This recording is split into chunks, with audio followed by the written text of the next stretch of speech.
ربي ولو جئنا بمثله مددا আল্লাহ পাক বলেন নবী আপনি বলেন আমার রবের কালামের ব্যাখ্যা লেখা যদি শুরু হয়ে যায়, আল্লাহর কোরআনের তাফসীর লেখা যদি আরম্ভ হয়, আর কোরআনে কারীমের তাফসীর লেখার জন্য তামাম দুনিয়ার সমস্ত সমুদ্র আর মহাসমুদ্রের পানি যদি কালি হয়, দুনিয়ার সব সাগর আর মহাসাগরের পানি যদি কালি হয়, জোরে কত কি হয়?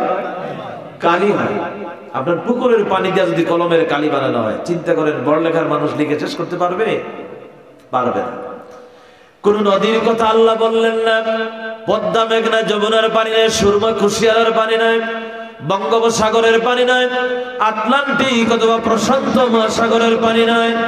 আল্লাহ বলেন সব সাগর আর মহাসাগরের পানি দিয়া যদি রবের কালামের ব্যাখ্যা লেখা শুরু হয়ে যায়, লিখতে লিখতে তামাম দুনিয়ার সমস্ত সমুদ্র আর মহাসমুদ্রের পানিগুলি শেষ হয়ে যাবে।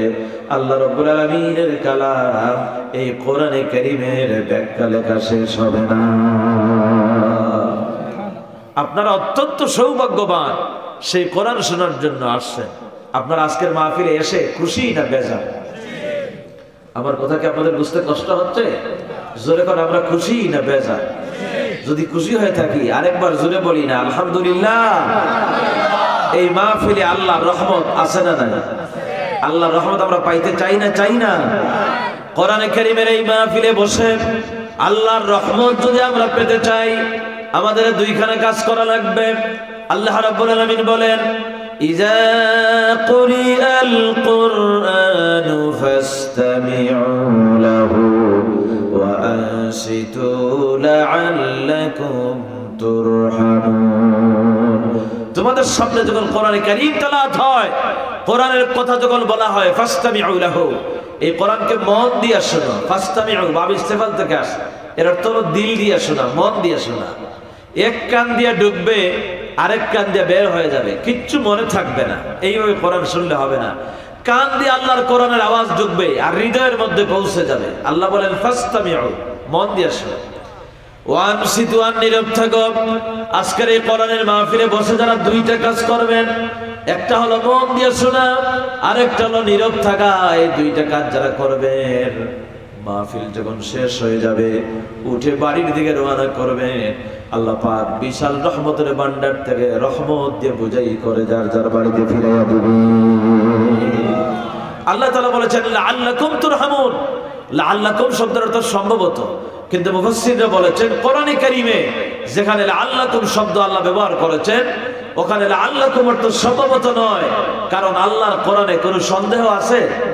কি মনে করেন আপনারা, কোনো সন্দেহ আছে নাকি ভাই? না না, এখানে কোনো লা রাইবা ফিহি, that is book, it is no doubt it।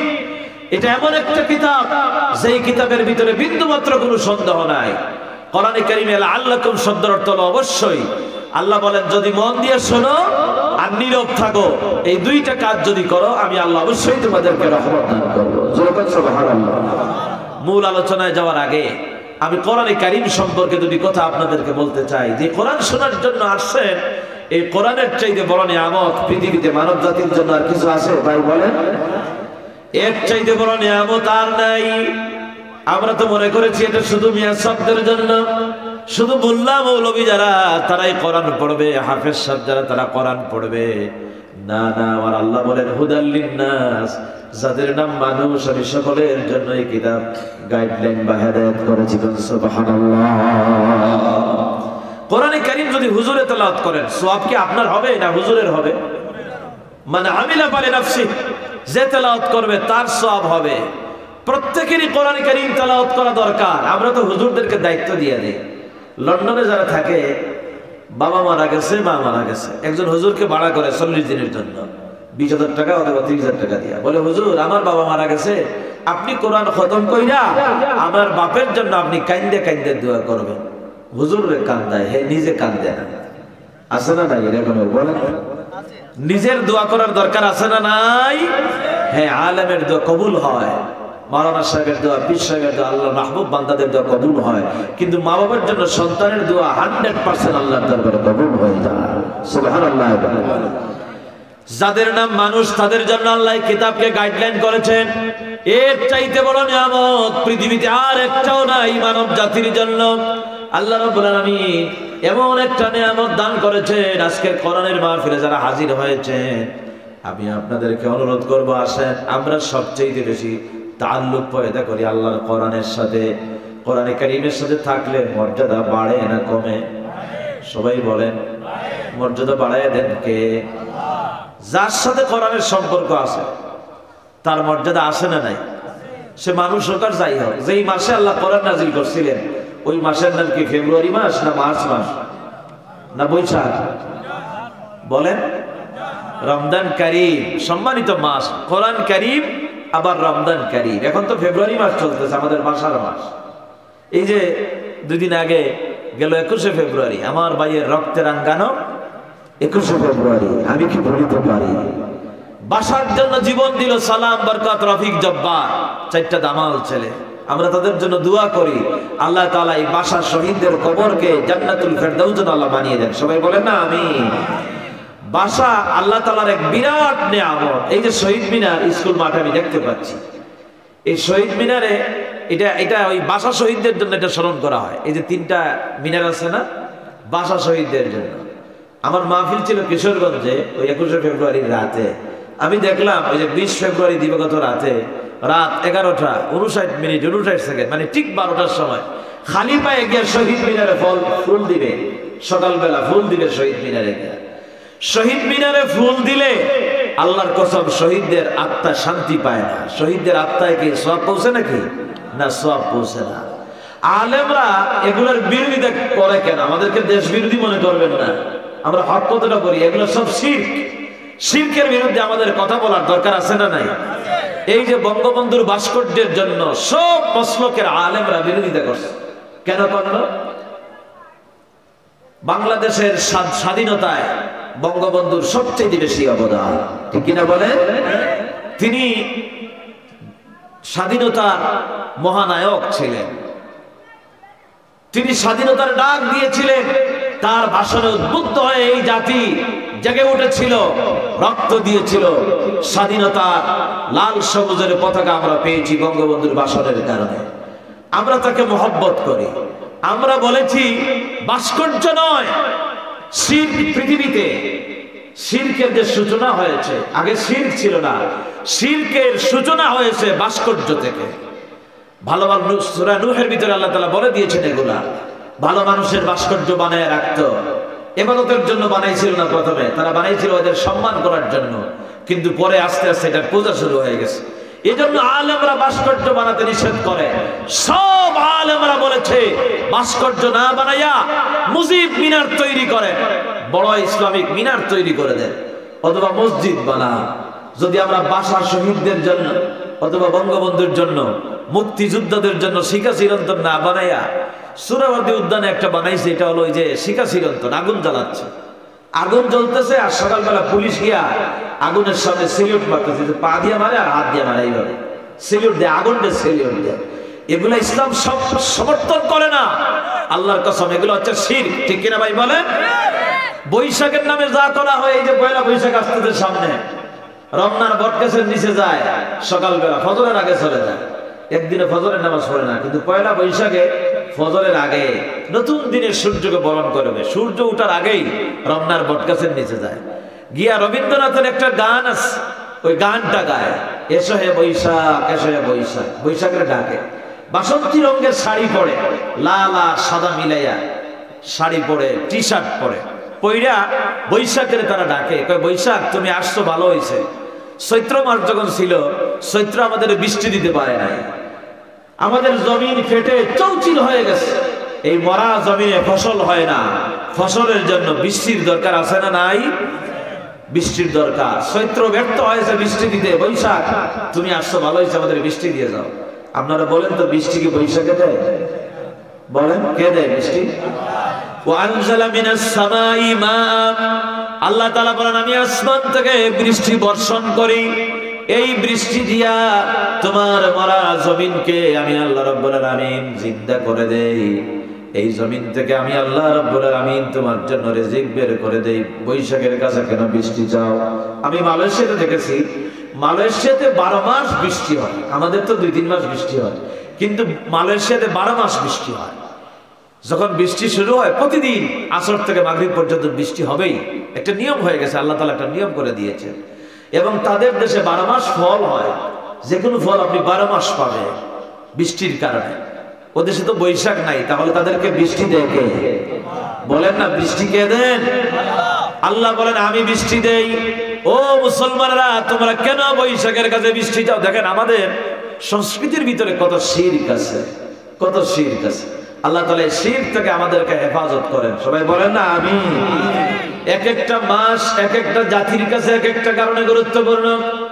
ফেব্রুয়ারি আমাদের বাসার মাস, মার্চ আমাদের স্বাধীনতার মাস, ডিসেম্বর আমাদের বিজয়ের মাস। যতদিন বাংলাদেশের ইতিহাস থাকবে এই মাসগুলোকে আমরা সম্মান করব। কিন্তু আরবিতে যে 12টা মাস আছে, এই আরবি 12 মাসের এক এক মাসের এক এক ধরনের ফজিলত। এখন যে মাসটা চলতেছে এটার নাম হলো রজব মাস।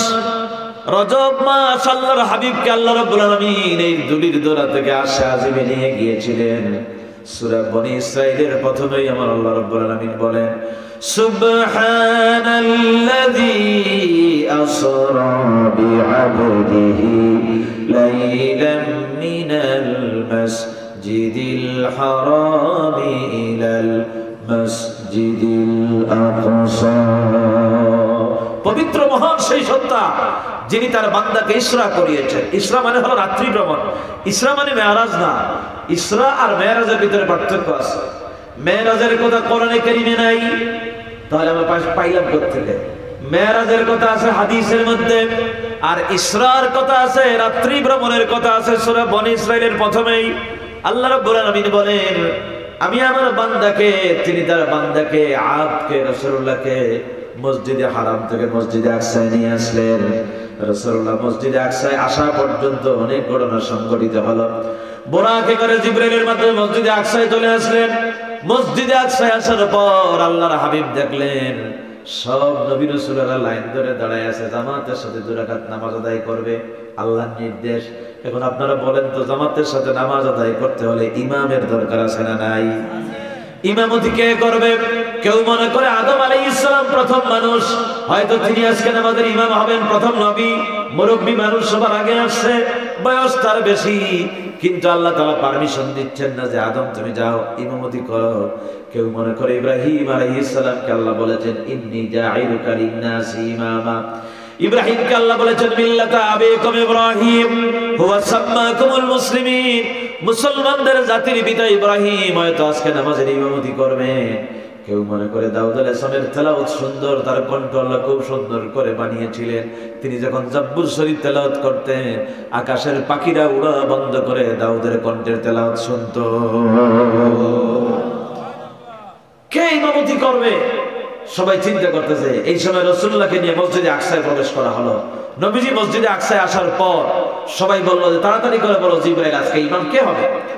জিবরাইল বললেন, ও নবী রাসূলুল্লাহ, আজকে তোমাদের সকলের নামাজের ইমামতি করবেন আমার সাথে আখেরি জামানার পয়গম্বর বিশ্ব নবী মুহাম্মদুর রাসূলুল্লাহ সাল্লাল্লাহু আলাইহি ওয়াসাল্লাম। রাসূলুল্লাহ সব নবীদের নামাজের ইমামতি করলেন, আল্লাহ ইমামুল মুরসালিন বানায় দিলেন। মসজিদে আকসা পর্যন্ত রাসূলুল্লাহর রাত্রি ভ্রমণ হলো। আর মসজিদে আকসা থেকে এবার মেরাজ শুরু হয়ে গেল।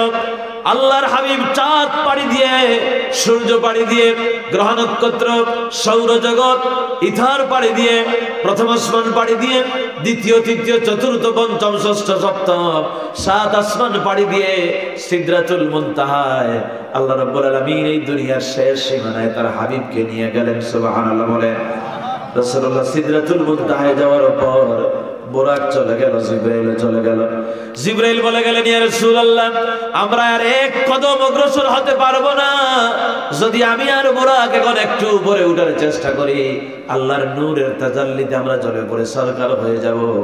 আপনি এখানে বসে থাকেন, এখান থেকে নেওয়ার কুদরতি ব্যবস্থা আপনার হয়ে যাবে। রাসূলুল্লাহ সিদরাতুল মুনতাহায় বসে থাকলেন। সিদরাতুল মুনতাহা থেকে আল্লাহ রাব্বুল আলামিন তার হাবিবকে নিয়ে গেলেন, আরশে আজিমে নিয়ে গেলেন। অনেক লম্বা ঘটনা, জান্নাত জাহান্নাম দেখালেন, আল্লাহ রাব্বুল আলামিনের সঙ্গে কথা বললেন।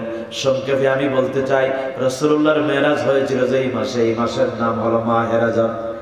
এই রজব শুধু মেরাজের কারণে গুরুত্বপূর্ণ নয়, আরেকটা কারণে রজব গুরুত্বপূর্ণ, সেটা হচ্ছে রজব মাস হলো রমজান মাসের আগের মাস। সুবহানাল্লাহ। এই রজবের পরেই আসতেছে শাবান, আর শাবানের পরেই আসতেছে রমজানুল মুবারক, রমজান কারীম। এজন্য রাসূলুল্লাহ রজব মাস আসলে পরে পড়তেন আল্লাহুম্মা বারিক লানা ফি রজব ওয়া শাবান ওয়া বাল্লিগনা। রজব থেকে এই রমজানের প্রস্তুতি গ্রহণ করতেন। আবার সাহাবায়ে কেরামরাও রমজানের জন্য আল্লাহর দরবারে দোয়া করতেন, রমজানের প্রস্তুতি গ্রহণ করতেন। সেই মুবারক মাস রমজান কারীম সবচেয়ে সম্মানিত মাস।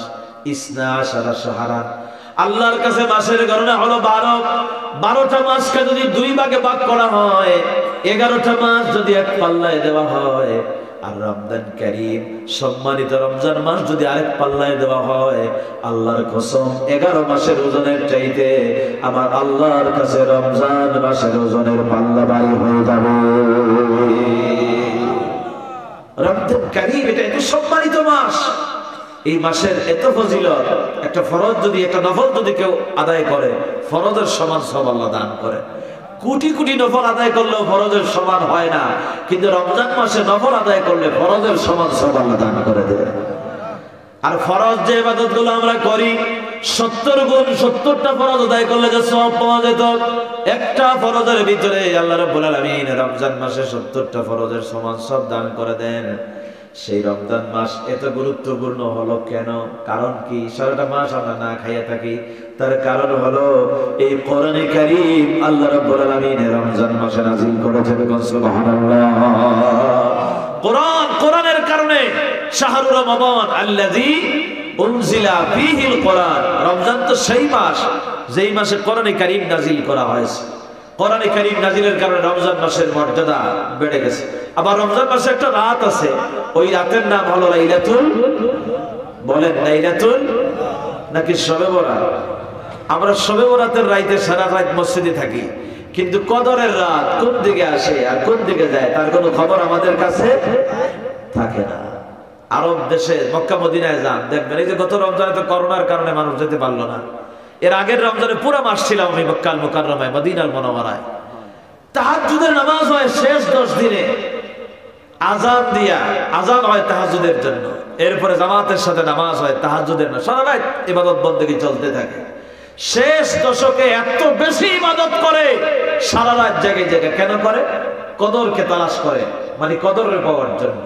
আর আমরা রমজান এর প্রথম দিকে বাংলাদেশের মানুষেরা মসজিদে খুব বেশি ভিড় করে, আর রমজান যখন আস্তে আস্তে শেষ হতে থাকে, শেষের দিকে রমজানের ফজিলত যখন বেশি হতে থাকে, তখন আমরা সবাই বড়লেখার মার্কেটে গিয়ে ভিড় করি, ঠিক কিনা বলেন? তখন আর পাওয়া যায় না, সিলেটের জিন্দাবাজার চলে যায় মার্কেটিং করার জন্য। কদরকে গুরুত্ব দিবেন, কদরের এত মর্যাদা। আল্লাহ তাআলা একটা সূরা নাযিল করলেন কদর সম্পর্কে, আর বললেন লাইলাতুল কদরি খায়রুম মিন আলফি শাহর, 1000 মাস থেকে উত্তম। কদরের রাতের এত মর্যাদা আল্লাহ দিলেন কেন? তার কারণ কি?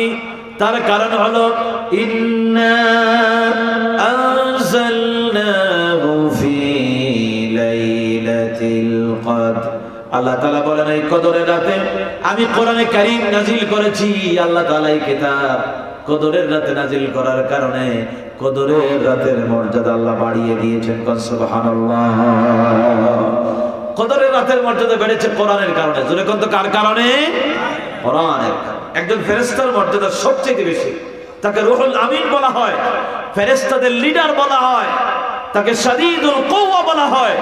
আদম আলাইহিস সালাম থেকে শুরু করে আমাদের নবী পর্যন্ত সকলের কাছে ওহী নিয়ে আসে। 600 ডানা ওই ফেরেশতা জিবরাইলের 600 ডানা নিয়ে আরশে আজিম থেকে দুনিয়ায় যখন আসতে চায়, বেশি সময় লাগে না, মাত্র 2টা ঝাপটা মারে আর মুহূর্তের ভিতরে সে পৃথিবীতে পৌঁছে যেতে পারে।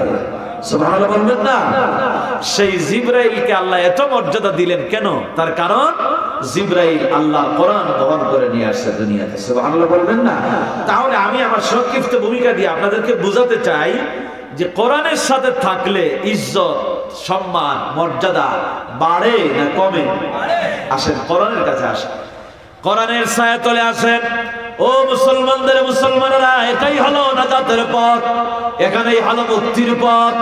ইমানদার কেমন হবে, মুনাফিক কেমন হবে, মুমিন কেমন হবে। এই কোরআনে কারিমে মুমিনের নামে যেরকম সূরা আছে সূরা মুমিনুন, আবার মুনাফিকের নামে মুনাফিকুন সূরা আছে না নাই? আবার কাফেরের জন্য সূরা আছে। কারা কাফের? কাফেরের বৈশিষ্ট্য কি? সূরা কাফিরুন আছে না নাই? কুল ইয়া আইয়ুহাল কাফিরুন, বলেন তো কাফিরের নামে সূরা আছে না নাই? আল্লাহ রাব্বুল আলামিন সবকিছু তিবিয়ানান লিকুল্লি শাই, মানুষের যা দরকার আল্লাহ রাব্বুল আলামিন সব এই কিতাবের ভিতরে বর্ণনা করে দিয়েছেন। কোন সুবহানাল্লাহ। গুরুত্বপূর্ণ এটা। সবচাইতে জান্নাতে যাওয়ার জন্য শ্রেষ্ঠ মাধ্যম হচ্ছে কোরআনে কারীম। কোরআনের সাথে থাকি, আমাদের মর্যাদা আল্লাহ বাড়ায় দিবে। কোরআনের গায়ে যে একটা গিলাপ থাকে, একটা কাপড়ের টুকরা দিয়ে পেছানো হয়, একটা বস্ত্রই দেওয়া হয় না? কারো হাত থেকে যদি এটা পড়ে যায়, কোরআন শরীফ তেলাওয়াত করবেন, খুলতে গিয়ে হাত থেকে কাপড়ের টুকরাটা পড়ে গেছে, পায়ে লেগে গেছে অথবা মাটিতে পড়ে গেছে, সাথে সাথে অন্তরের ভিতরে একটা বেদনা শুরু হয়ে যায়। আরে কোরআনের গায়ে যে কাপড় ছিল, ওই কাপড়টা আমার হাত থেকে পড়ে গেছে, আমার তো গুনাহ হয়ে গেছে, সাথে সাথে কাপড়টা হাতে নেই, নিয়ে আমরা নাকে লাগাই, কপালে লাগাই, মুখ দিয়ে ঠোঁটে লাগাই, চুমা খাই, বুকে লাগাই। আল্লাহরে বলি, আল্লাহ তোমার কোরআনের গায়ে যে কাপড় ছিল, আমাদের বেয়াদবি হয়ে গেছে, আমাদের মাফ করে দাও, আমারে মাফ করো। এইরকমের একটা অনুভূতি আমাদের অন্তরে তৈরি হয় না? হয় না? কেন হয়? সামান্য 100 টাকা দামের এক টুকরা কাপড়, আপনার আমার গায়ে যে জামা আছে, মানুষ সুটকুট যে বানায়, এই সুটকুট সেলাই করতে গিয়া 8,000 10,000 টাকা শুধু সেলাইতে খরচ করে। আলমার উপরে রাখতে গিয়া কারো ওই দামি কাপড়টা যদি পায়ের মধ্যে পড়ে যায়, মাটিতে পড়ে যায়, কোনোদিন ওই কাপড়কে কেউ চুমা খাবে নাকি? কন কোন পাগলেও এটা করবে না। আরেকটা উদাহরণ দেই, যে রেয়ালের উপর রেখে আল্লাহর কালাম তেলাওয়াত হয়, কাঠের টুকরা দিয়ে রেয়াল বানানো হয়, ওই রেয়াল কাঠের টুকরা তো প্লাস্টিকের টুকরা, দেখবেন কোরআন তেলাওয়াত করার পর বুকে রাখে, আবার ওই রেয়ালটারও এইভাবে ধরে, বুকের মধ্যে চাপ দিয়ে ধরে। আপনার বাড়িতে 50,000 টাকা দামের শোকেস আছে, কোনোদিন শোকেসের বুকের সাথে গিয়ে চাপ দিয়ে ধরছে না? কোরআনের সাথে থাকলে মর্যাদা বেড়ে যায়। ও মুসলমানেরা, রমজান মাস আসতেছে, রমজান মাস আসার আগেই চলেন আমরা প্রস্তুতি গ্রহণ করি। রমজান মাসে আমরা যত প্রস্তুতি নেব, সবচাইতে শ্রেষ্ঠ প্রস্তুতির নাম হলো কোরআন। এখন থেকে আমরা কোরআন তেলাওয়াত করা শুরু করে দেই, আল্লাহর কালাম পড়ি, আর কোরআনে কারীম আমরা বোঝার জন্য চেষ্টা করি। আল্লাহর কসম, এই কোরআনে কারীম আপনারে আমারে জান্নাতে নিয়ে যাবে। মারা যাওয়ার পর, মানুষ মারা যাওয়ার পর কবরে তখন তারে জাগ্রত করা হবে। ডান হাতে নামাজ, আপনি জাগ্রত হওয়ার পরে দেখবেন আপনি যত নামাজ পড়েছিলেন, এই নামাজ আপনার ডান দিকে দাঁড়াইয়া আপনারে পাহারা দিচ্ছে। যাকাত আপনারে বাম দিকে দাঁড়াইয়া আপনারে পাহারা দিচ্ছে। দান সদকা যা করেছিলেন, ভালো কাজ যা করেছিলেন, আপনার পায়ের কাছে দাঁড়াইয়া আপনার ওই ভালো কাজগুলি, নেক কাজগুলি আপনারে পাহারা দেয়। মাথার কাছে দাঁড়াইয়া একজনে আপনারে আলো দিবে, আপনারে পাহারা দিবে, নূর দিবে, আলো দিবে। আপনি জিজ্ঞেস করবেন, ওই আলোরে, ওই লোকটারে জিজ্ঞেস করবেন, তুমি কে? এত সুন্দর আলোকিত করে দিয়েছো আমার কবর, তোমার কি পরিচয়? তখন সে জবান খুলবে আর বলবে, এ আল্লাহর গোলাম, এ আল্লাহর বান্দি, তুমি ভয় পাইও না এই কবরের জগতে, আমি হচ্ছি আল্লাহর কালাম কোরআনে কারীম। দুনিয়ায় দিনে আর রাতে আর রমজানের বাইরে আমরা যে তেলাওয়াত করতে, আল্লাহ রাব্বুল আলামিন আমারে পাহারাদার বানায় রেখেছেন। যতক্ষণ পর্যন্ত তুমি আল্লাহর জান্নাতে না যাবে, ততক্ষণ পর্যন্ত আমি কোরআনে কারীম তোমার সাথে আছি। ইকরাউল কোরআন ফাইন্নাহু ইয়াতি ইয়াউমাল কিয়ামাতি শাফিআন লিআসহাবিহি। কোরআনে কারীম পড়ো, এই কোরআন সুপারিশকারী হয়ে যাবে, কবরে সুপারিশকারী হয়ে যাবে, পরকালে সুপারিশকারী হয়ে যাবে। সব চাইতে বড় নিয়ামত, মহাবিশ্বের মহাবিশ্বয় আল্লাহ তাআলার কালাম। ও মুসলমানেরা, আজকের এই কোরআনের মাহফিল থেকে এই শিক্ষা নিয়ে বাড়ি যান। যতদিন পর্যন্ত জীবিত থাকবো, আল্লাহর কোরআনকে নিয়ে আমরা বাঁচবো। স্কুল কলেজে যারা পড়ো, ইউনিভার্সিটিতে যারা পড়ো, জেনারেল শিক্ষায় শিক্ষিত আমার ভাইরা, আমি আপনাদেরকে বলবো, কোরআনের কাছে আসেন। আপনার স্কুলের সিলেবাসে কোরআন নাই, কলেজের সিলেবাসে কোরআন নাই, বিশ্ববিদ্যালয়ে কোরআন পড়েন নাই, জেনারেল শিক্ষায় শিক্ষিত হয়েছে, এখন হয়তো আপনি টিচার অথবা যে কোনো পেশায় আপনি নিয়োজিত হয়েছেন, আল্লাহর কোরআন আপনি পড়েন নাই, ব্যক্তিগত সিলেবাসের ভিতরে প্রতিদিন আল্লাহর কালাম কোরআনে কারীম রাখেন আর কোরআনে কারীম তেলাওয়াত করেন, কোরআনে কারীম তেলাওয়াত করেন, বুঝে বুঝে আল্লাহর কালাম পড়েন। আপনারা বলেন তো, বুঝে বুঝে কোরআন পড়লে সওয়াব আছে না নাই? না বুঝে পড়লেও সওয়াব আছে না নাই? না বুঝেও পড়লেও সওয়াব আছে, কিন্তু না বুঝার জন্য আল্লাহ কিতাব দেন নাই। আল্লাহ বলেছেন আফালা ইয়াতাদাব্বারুনাল কোরআন, তোমাদের কি হলো, তোমরা কেন আমার কোরআন নিয়ে গবেষণা করো না? আল্লাহ রাব্বুল আলামিন এই কিতাবখানা কোরআনে কারীম আমাদের সবাইকে বুঝার তৌফিক আল্লাহ যেন দান করেন, বলেন আমিন। চলেন এবার মূল আলোচনায় যাই। আমি যে আয়াতে কারিমা তেলাওয়াত করেছি সূরা আহজাবের প্রথম এবং 21 নম্বর আয়াত, আল্লাহ তাআলা বলতেছেন ইয়া আইয়ুহান নবী, হে নবী, ইত্তাকিল্লাহ, আমি আল্লাহর ভয় করেন, ওয়ালা তুতিইল কাফিরিন ওয়াল মুনাফিকিন, কাফের আর মুনাফিকদের অনুসরণ আপনি করবেন না। রাসূলুল্লাহকে আল্লাহ বলেছেন মুনাফিক আর কাফিরদের অনুসরণ করবেন না। ও রাসূলের উম্মতরা, আমাদেরকেও উচিত হলো কাফের আর মুনাফিকদের অনুসরণ না করা, ঠিক কি না ভাই বলেন? আমরা কি কাফের আর মুনাফিকদের অনুসারী হব, না রাসূলুল্লাহ এবং সাহাবায়ে কেরামদের অনুসারী হব? রাসূল করিম সাল্লাল্লাহু আলাইহি ওয়াসাল্লাম এবং সাহাবায়ে কেরামদের অনুসারী হওয়া লাগবে। এই সূরাটা সূরা আহজাব যখন নাজিল হয়, রাসূলুল্লাহকে মুনাফিকেরা সবচেয়ে বেশি কষ্ট দিয়েছে। কাফেররা তো কষ্ট দিয়েছে, বেঈমানেরা কষ্ট দিয়েছে, কিন্তু কাফের বেঈমানদের চাইতে মুনাফিকেরা রাসূলুল্লাহকে আরো বেশি কষ্ট দিয়েছে। আল্লাহর নবীকে কষ্ট দেওয়া হালাল না হারাম? জোরে কোন? আজও কাফের মুনাফিকরা বেঈমানরা রাসূলুল্লাহকে গালি দেয়, আছে না নাই? আজও আমাদের দেশে অনেক মুনাফিক আছে, আল্লাহ রাসূলকে সহ্য করতে পারে না।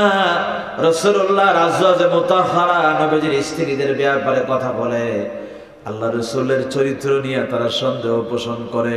ও মুসলমানদের মুসলমানেরা, আল্লাহ বলেছেন ইয়া আইয়ুহান নবী, হে আমার নবী, জাহিদিল কুফারা ওয়াল মুনাফিকিন, আপনি কাফের আর মুনাফিকদের বিরুদ্ধে যুদ্ধ ঘোষণা করেন। ও রাসূলের উম্মতরা, আজ মুনাফিকরা আল্লাহ রাসূলকে যদি গালি দেয়, মুসলমান নামদারি মুনাফিকরা বিশ্ব নবীকে যদি গালি দেয়, রাসূলের অনুসারী হিসেবে আমাদের উচিত হলো তাদের বিরুদ্ধে জিহাদ ঘোষণা করা, ঠিক কিনা বলেন? আল্লাহ রাসূলের জন্য যদি জীবন দেওয়ার প্রয়োজন হয়, রাসূলের আশিকরা জীবন দেওয়ার জন্য প্রস্তুত থাকতে হবে, ঠিক কিনা বলেন? আলহামদুলিল্লাহ, আমাদের দেশের মুসলমানরা অনেক ভালো, রাসূলুল্লাহকে ভালোবাসে। এই যে ফ্রান্সে রাসূলুল্লাহর কার্টুন চিত্র তারা যে প্রদর্শন করলো, মেক্রো সরকারিভাবে ফ্রান্সের প্রেসিডেন্ট এটাকে ওপেন করে দিল, নিষেধ করলো না। ফ্রান্সের বড় বড় বিল্ডিং গুলোকে আল্লাহ রাসূলকে অপমান করার জন্য কার্টুন বানাইয়া রাসূলুল্লাহ সেই কার্টুন গুলো রাসূলের চরিত্রের উপরে কালিমা লেপন করে তারা বিভিন্ন দেয়ালে দেয়ালে প্রদর্শন করতেছিল। সারা পৃথিবীতে রাসূলের অনুসারীরা, আল্লাহর নবীর অনুসারীরা, উম্মতেরা প্রতিবাদে বিক্ষোভে ফেটে পড়ল। তবে সবচাইতে বেশি বিক্ষোভ হয়েছে রাসূলুল্লাহর ইজ্জত রক্ষার জন্য, আন্দোলন সবচেয়ে বেশি হয়েছে বাংলাদেশে। আলহামদুলিল্লাহ বলবেন না আপনারা? আরে ভাই, এখন সৌদি আরব বলতেছে, দুবাই, কাতার, এরা বলতেছে তোমরা তো সেই দেশের লোক যেই দেশে রাসূলুল্লাহর ইজ্জত রক্ষা করার জন্য সবচেয়ে বেশি লোক রাস্তায় নেমে প্রতিবাদ করেছে। আপনাদের বড়লেখাতে হয় নাই? গ্রামে গঞ্জ থেকে শুরু করে একদম রাজধানী পর্যন্ত লক্ষ লক্ষ মানুষ রাজধানীর মিছিলে শামিল হয়েছিল, আমরা দেখেছি। আল্লাহ রাসূলকে আমরা কতটা ভালোবাসি, ভুলা এক মালাউন আল্লাহ রাসূলকে গালি দিল। রাসূলুল্লাহকে গালি দেওয়ার পর আপনারা জানেন দল মত নির্বিশেষে সব মুসলমানরা ভোলায়, বরিশালের ভোলায় রাস্তায় নেমে আসলো। আমার গত বছর সেখানে মাহফিল ছিল, ওই যেই জায়গায় 4টা যুবক ছেলে শহীদ হয়ে গিয়েছিল। হাজার হাজার মানুষ রাস্তায় নেমে আসলো। কে আওয়ামী লীগ করে, কে বিএনপি করে, কে জাতীয় পার্টি করে, কে জামাত ইসলাম করে, কে সরমুনের মরিদ, কে সরসিনার মরিদ, কে কোন তরিকার লোক, কে খেলাফত মজলিস করে, কে কোন দল করে, কোনো ভেদাভেদ নাই। দল মত নির্বিশেষে রাসূলুল্লাহর ইজ্জত রক্ষা করার জন্য আমরা সংগ্রাম করি, ঠিক কিনা বলেন? আল্লাহ তাআলা কিয়ামত পর্যন্ত এরা যেন মুসলমানদের, বাংলাদেশের মুসলমানদের বিরুদ্ধে আল্লাহ তাআলা টিকায় রাখেন, বলেন না আমিন। আল্লাহ রাসূলকে সেই যুগে কাফের বেঈমানেরা কষ্ট দিত, সবচাইতে বেশি মুনাফিকেরা কষ্ট দিত নবীজিকে। রাসূলুল্লাহ যখন হিজরত করে মক্কা আল মুকাররমা থেকে মদিনা আল মুনাওয়ারায় গেলেন। মদিনায় যাওয়ার পর মক্কার কাফেরেরা আবু জাহেলের নেতৃত্বে তারা মিটিং করলো। মিটিং করে দুইটা প্রস্তাব পাশ করলো। একটা হলো, তারা বলল মুহাম্মদ যে কালেমার দাওয়াত দিচ্ছে, দ্বীনের দাওয়াত দিচ্ছে, আমাদের বাপ দাদা